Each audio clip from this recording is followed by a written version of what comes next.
Hello दोस्तों, आपका स्वागत है हमारे चैनल चैंपियन जैद पर। मैं हूं आपका दोस्त मोहम्मद जैद। और दोस्तों, आज मैं आपको बताने वाला हूं मराठी के निबंध लेखन के बारे में। ठीक है। तो मराठी का निबंध लेखन आपको 8 मार्क्स का आता है। इसमें से आपको ऑप्शन रहता है आत्मकथा का, प्रसंग वर्णन का, ठीक है, मतलब कोई घटना घटी उसका वर्णन करो, या फिर आप निबंध लिखो। निबंध में आ सकता है वैचारिक, मतलब काल्पनिक, ठीक है, वैचारिक जो आप सोच के बताते हो। जैसे मैं पक्षी बन गया तो गांधी जी वापस आ गए, तो आज गांधी जी होते तो, ठीक है, तो वाली जो चीज़ है वो वैचारिक में आती है। और एक हो सकता है आपका खुद का एक्सपीरियंस का शेयर, ठीक है। और साथ ही में एक व्यू और काउंटर व्यू हो सकता है, जैसे संगणक जो है, कंप्यूटर जो है, वो अभिशाप है या फिर अच्छी चीज़ है। तो ऐसा भी आपको आ सकता है। ज़्यादा से ज़्यादा कोशिश करना आत्मकथा लिखना। बट समझ लो अभी आत्मकथा में दिया है फड़ा, तो फड़ा मतलब आप लोग अगर समझ लो फल, तो ये गलत है। फड़ा मतलब होता है ब्लैक बोर्ड। ओके। तो कभी कभी ऐसा होता है कि हमें टॉपिक का नाम मालूम नहीं रहता है कि आखिर ये क्या दिया है, तो ऐसे हालात में आप निबंध लेखन लिखोगे। और वैचारिक के बारे में मैं आज एक छोटा सा एग्जाम्पल लेकर आया हूँ, ठीक है। वो निबंध आप कैसे लिखोगे वो मैं आज बताने जा रहा हूँ। तो ये एग्जाम्पल है मी पक्षी झालोतर। तो निबंध लिखते समय आपको ध्यान रखना है 3 बातों का।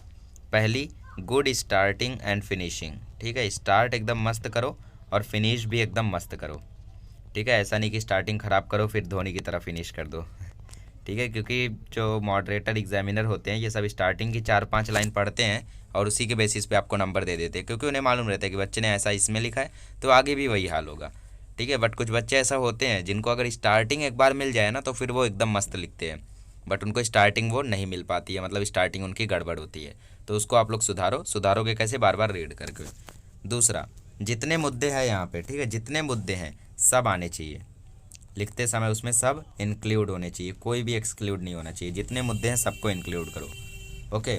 और थर्ड, लिखते समय आप लोगों को ग्रामेटिकल मिस्टेक का ध्यान रखना है कोई हिंदी वर्ड ना आ जाए। चाहिए तो एक इंग्लिश वर्ड डाल सकते हो, जैसा इंग्लिश वर्ड को हिंदी में लिख के डाल दो, ठीक है। जैसे भी जीतने को नहीं आ रहा है, जैसे आपको एक सेंटेंस लिखना है कि मैं जीत गया, ठीक है, बट आपको नहीं आ रहा है, तो आप उसको इंग्लिश में लिख सकते हो कि तो मढ़ाला आई वन, है ना। तो ऐसा आप लोग कर सकते हो, बट हिंदी वर्ड एकदम मत यूज़ करना, ठीक है। और साथ ही में आप लोगों को स्पेलिंग मिस्टेक का ध्यान रखना है और प्रॉपर फॉर्मेट वाइज लिखना है, ठीक है। पैराग्राफ करना है, टाइटल डालना है। टाइटल एकदम मत भूलना, टाइटल पर 1 मार्क्स है, ठीक है। और बाकी 7 मार्क्स हैं आपकी बॉडी पे, तो बॉडी बड़ी होनी चाहिए, 2 से 2.5 पेज का आपको ये लिखना है। शुरू करते हैं। मी पक्षी झाले तर। पहला मुद्दा है शाळेत उडून जाईन, स्कूल उड़ के जाऊंगा। खंत संवाद बंद होण्याची वाहतुकीचा प्रश्न नाही, ठीक है। मतलब कि अपना जो गाड़ी वगैरह है उसकी ज़रूरत नहीं पड़ेगी। स्वच्छंदी जीवन, ठीक है, खुद के हिसाब से जीवन अपना जीऊँगी। निसर्ग दर्शन, बार बार आसमान देखूंगा। भ्रमति कूप सफ़र करूंगा, बिना टिकट वीज़ा के सफ़र करूंगा, है ना। जैसे अभी हमें ऑस्ट्रेलिया जाना है तो टिकट वीज़ा बनवाना पड़ेगा, पासपोर्ट बनवाना पड़ेगा। बट अगर पक्षी बन गया तो डायरेक्ट निकल लो, कुछ ज़रूरत नहीं है ना। तो ये सब उसमें इंक्लूड आपके होने चाहिए और ये काफ़ी हैं 3 पेज करने के लिए, ठीक है। तो पहला पॉइंट क्या है? शाळेत उडून जाईन। तो यहाँ से आपको शुरू करना है।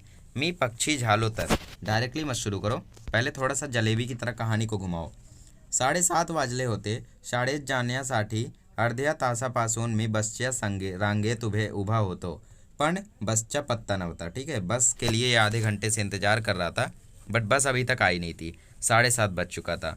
शाळेची वेळ झाली होती, स्कूल का टाइम हो गया था। काय करावे सुचत नव्हते, क्या करना है समझ नहीं आ रहा है। सरांचा रागीट चेहरा समोर येत होता, ठीक है, एकदम गुस्से में इसका चेहरा बार बार आ रहा था, ठीक है। जो सर थे वहाँ पे, सर का गुस्से वाला चेहरा इसके सामने आ रहा था। अब गलती तो बस वाले की है, ये तो बेचारा आधे घंटे से खड़ा है, बट बस वाला नहीं आ रहा है ना। बट फिर भी सज़ा तो इसी को मिलेगी कि लेट क्यों आया। तो सर का वो गुस्से वाला चेहरा इसकी आँख के सामने बार बार आ रहा था।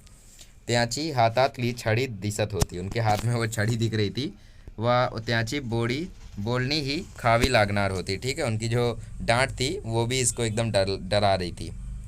शाळा दूर असल्याने चालत अथवा धावत जाने ही मला शक्य नव्हते, ठीक है। शाला जो था, स्कूल जो था वो काफ़ी दूर था, तो चल फिर के भी ये जा नहीं सकता था।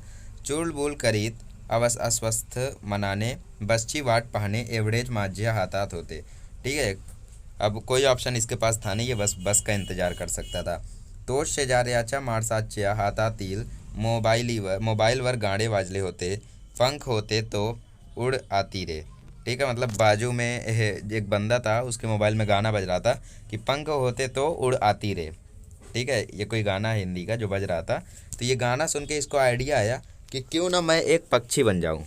ठीक है, मी विचारण्याच्या हवावर उडू लागलो, मी पक्षी झालो तर। ठीक है, अब ये पक्षी बन चुका है। अब शुरू हो गई कहानी। लहानपणी आईने मला अनेक छान छान गोष्टीने सांगितल्याचे आठवले, मला परीच्या गोष्टी ऐकायला खूप आवडत। ठीक है, बचपन में मुझे बहुत सारी कहानियाँ सुनाई करती थी मेरी मम्मा, और मुझे परी की कहानियाँ काफ़ी ज़्यादा अच्छी लगती थी। परीला पंख असल्याने ती कुठेही जाऊ शकत होती, उसको पंख था तो वो कहीं भी जा सकती थी। पंख असल्याने तिला उड़ता येत असे, पंख से वो उड़ भी सकती थी। आई एक कविता म्हणत असे, एक कविता भी वो कहा करती थी मेरी मम्मी। त्यातली एक ओळी आज ही आठवते, उसमें एक लाइन मुझे आज भी याद है, कावड़ा म्हणतो पंख दे, चिमणी म्हणतो खोपा दे। ठीक है, कावड़ा म्हणतो पंख दे और चिमणी म्हणतो खोपा दे, मला कावड्याने मागणे आवडे। ठीक है, खरंच रस्त्यावरची गर्दी, रहदारी, बिसचा विलंब पाहून वाटत मला पंख असते तर। तो जैसे कावड़ा बोलता था कि मुझे पंख दो, चिमनी बोलती थी मुझे खोपा दो। ठीक है, वैसे ये बोल रहा है कि मुझे अब पंख चाहिए वो लाइन से। तो खरोखर मी पक्षी असतो तर भरकून उडून सर्वांच्या आधी शाळेत आलो असतो। अगर मैं पक्षी होता तो सबसे पहले मैं स्कूल में पहुंच जाता उड़ के। न बसची रांग, न बस का इंतजार करना पड़ता, न बसची सुट्ट्या पैशाची रोजची कटकट। ठीक है, छुट्टे पैसे का कोई झंझट भी नहीं होता डेली डेली का। रोज मी उडत उडत शाळेबरोबरच्या मित्रांकडे, आजी आजोबाकडे गेलो असतो। डेली मैं अपने दोस्तों के घर, आजी आजोबा दादा दादी के पास भी मैं जाया करता। न प्रवासाचा खर्चा, न रहदारीचा त्रास। ठीक है, ना मतलब ट्रैफिक व्रैफिक की कोई टेंशन नहीं, ना खर्चा, कुछ नहीं। आले मनात मी निघालो प्रवासाला। ठीक है, और इसके बाद ये मन में ही अपना सफ़र में निकल गया।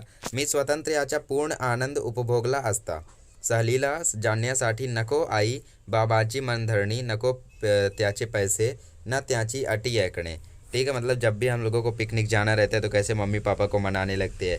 तो अगर इनके पास खुद के पंख आ जाते तो इनको कुछ करने की ज़रूरत ही नहीं पड़ती फिर, है ना, सीधे ये निकल जाते फिर उड़ने। कोई ज़रूरत ही नहीं पड़ती बार बार पैसे मांगने की, इतना सब कुछ सुनने की। ठीक है, मम्मी पापा से खूप मस्तपैकी गगन विहाराचा आनंद घेतला असता। आकाशात उंच उंच भराऱ्या मारल्या असत्या। ठीक है, ऊंची ऊंची मैं उड़ान भरता आकाश में। भूक लागल्यावर ताजी ताजी फळे खाल्ली असते, ताजे ताजे फल खाता मैं। तहान लागली तर नदी तलावाच्या शुद्ध वाहत पाणी प्यायला असतो, प्यास लगती तो मैं शुद्ध पानी पीता तालाब नदी का। इतर पक्ष्याबरोबर उंच उंच उड़ण्याच्या स्पर्धा लावले असतो।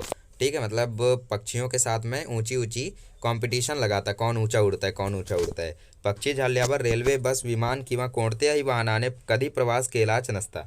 ठीक है, ज़रूरत ही नहीं पड़ती किसी से हमें ट्रैवल करने की। नको तिकीट, नको पासपोर्ट, नको वीज़ा, नको पैसे, फक्त प्रवास आनंदाचा, सुखाचा, स्वातंत्र्याचा, है ना। न टिकट की ज़रूरत, ना पासपोर्ट की ज़रूरत, ना वीज़ा की ज़रूरत, ना पैसे की ज़रूरत, सिर्फ और सिर्फ सफ़र का आनंद। सुखाच्या स्वातंत्र्याच्या, ना रंगाचे त्रास। ठीक है, लाइन वाइन का कोई त्रास नहीं, ना अपघाताचा भय, ना ॲक्सिडेंट का डर। पक्षी होऊन गगनविहाराचा मनसोक्त आनंद उपभोगला असता। ठीक है, आपल्या भारत देशात अनेक प्रेक्षणीय स्थळ आहेत, ज्याच्याबद्दल ऐकले व वाचले आहे। ती स्थळे पाहण्याची हौसी पुरी केली असती। पक्षी झाल्याने निसर्ग, हिरवी झाडे, ताजी फळे, नद्या, तलाव यांचे सानिध्य लाभले असते। ठीक है, पक्षी बनने के बाद इन सबका इनको फ़ायदा मिलेगा। पण हे काय, त्या मुलाच्या हातात दगड, उसके हाथ में तो पत्थर है। तो बहुधा मला मारण्यासाठी त्याने उचलला आहे। पक्का उसने मुझे मारने के लिए वो पत्थर उठाया है। मुला, मला दगड मारायचा नाही, दगड मारू नको। ठीक है, अब ये बोल रहे कि मुझे पत्थर मत मारो, पण तो कुठे ऐकतो। अरे बाप रे, माझी भाषा त्याला कशी कळणार, मेरी भाषा उसको कैसे समझ में आएगी, मी पक्षी आहे ना। नाही, मला पक्षी होऊन मार नाही खायचा। ठीक है, अब ये बोल रहे हैं नहीं नहीं, मैं पक्षी होकर मार थोड़ी ना खाऊंगा, पिंजऱ्यात नहीं अड़कायचा। ठीक है, पिंजड़े में थोड़ी ना रहूँगा, मी पक्षी नहीं। ठीक है, चिल्ला कर इसने बोला मैं पक्षी नहीं हूँ। तब तक बस आ गई और बस से ये चला गया। ठीक है, कितनी बढ़िया, देखो कितनी बढ़िया तरीके से इसको लिखा गया है। ये मैंने नहीं लिखा है, ये मैंने डाइजेस्ट से उठाया है। ठीक है, सिर्फ आपको एक्सप्लेन करने के लिए, ताकि आपको एकदम परफेक्ट मिले। तो जैसे इसमें लिखा है ना वैसे आप भी लिखो। बीच बीच में एक आधा मुहावरा यूज़ करो, एक एक कहावत यूज़ करो। एकावे जनांचे करावे मनांचे, ये सब जो आपको चैप्टर में दिया है इन सभी का यूज़ कर लो। ठीक है। अंगाचा तिड़ पापड़ होने, रम्माड़ येने, और उत्साहाला उदाहरण येने, ये सब एग्जाम्पल जो आपको मुहावरे वगैरह दिए हैं टेक्स्ट बुक में, इनका वापर करो। बिकॉज इनका यूज़ तब तक जब तक नहीं करोगे तब तक आपको अच्छे से मार्क्स नहीं मिलेंगे। मैंने खुद 3-4 मुहावरों, अरे आत्मकथा में मैंने 2 मुहावरे का यूज़ किया था, और आई थिंक 8 में से 7 मिला होगा मुझे आत्मकथा में। ठीक है, बिकॉज स्कोर काफ़ी ज़्यादा था मराठी में। सो आप लोग भी इसी तरीके से लिखो जैसा इसमें लिखा है। घुमा फिरा के शुरू करो, घुमा फिरा के और थोड़ा मस्ती मजाक से एंडिंग करो। चलो अगले लेक्चर में मिलेंगे तो हम लोग सीखेंगे कि जाहिरात लेखन कैसे करें।